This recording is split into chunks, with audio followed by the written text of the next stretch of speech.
Welcome to the CRM settings. Basically, in this section, you can create your custom properties or edit an existing one that you have.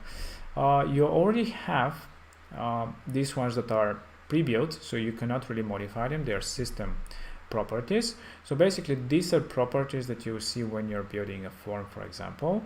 So they're all associated with the contact.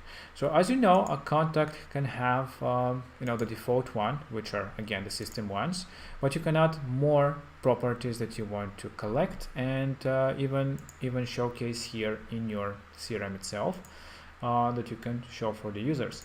So this, if you want to create your own custom properties that are associated with your users, that's what you do from the settings, from the custom properties. So like in this case, we have the lead status, which is something that you can fully modify. Again, it is added by default, but you can add your properties again there, your values, your lists. So you can create different properties yourself as well. So let's say we want to collect, I don't know, what kind of properties do we have? Let's say that we want to collect age. Age is very important for our CRM, so for some reason. So let's go here and let's go with age. Age. So this will be a property that you can add a description if you wish. Let's say that it is a number because it can only be a number, but you have different options such as true or false.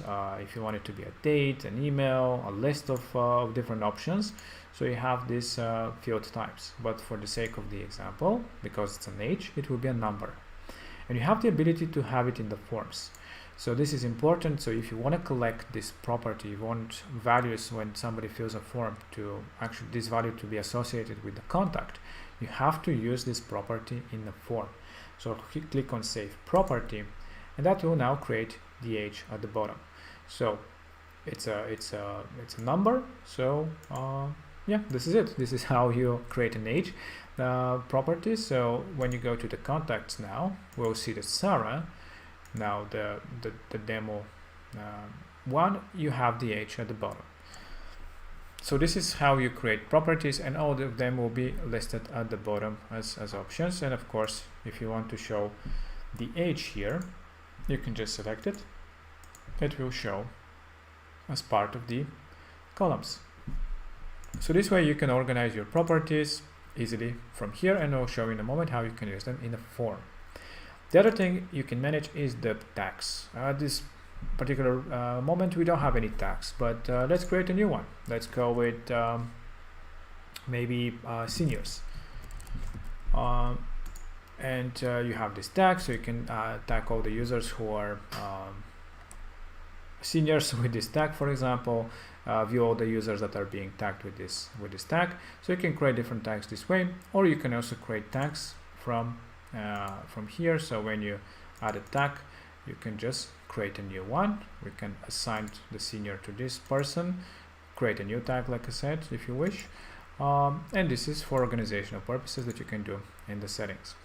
And the membership settings, this is for the membership itself. If you want to allow registration for membership, member approval, notification, and to which group you want to assign to people when they're signing up for your membership area. This is the member registration for your site or funnel, if you want to modify these settings.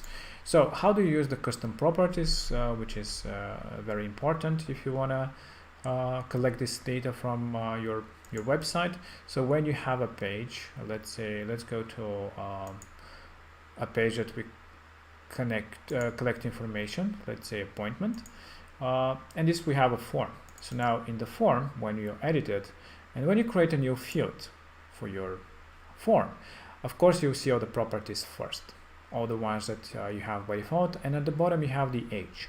So now if you want to collect and associate the age with the actual customer, you just add as a property, because if you add it as a normal text field, it won't be associated with the age property itself. You can still create different fields, but this will not be, again, you'll collect this information, you will store it, you have it, but it will not be as a property of the user itself. So if you wanted really to have it as part of their profile, just make sure that you create them as a property first, and then added to the form itself. And this is it. This is how you set up your custom properties, manage your tags, of course. Now we can click on view and you'll see Sarah because it's already tagged with it, and the membership settings. This is it. Very simple and easy, but if you have any questions, don't hesitate and let us know.